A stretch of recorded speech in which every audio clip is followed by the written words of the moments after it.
আসসালামু আলাইকুম বন্ধুরা, কেমন আছেন? আমি ভালো আছি আলহামদুলিল্লাহ। আজকে আমরা হালিম রান্না করব।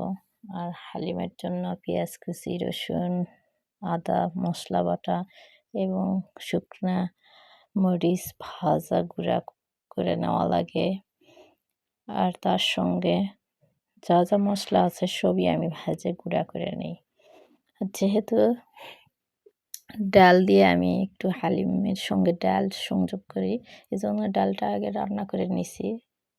তারপরে হালিমটা ডালের সঙ্গে মিক্স করলাম। আর আমার গরুর গোশত আগেই রান্না করা আছে, এই জন্য সময়টা একটু কম লাগছে হালিমের।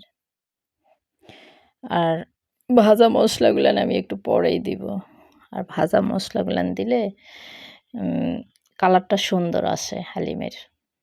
হালিমের যে একটা কালার, সেই কালারটা সুন্দর আসে।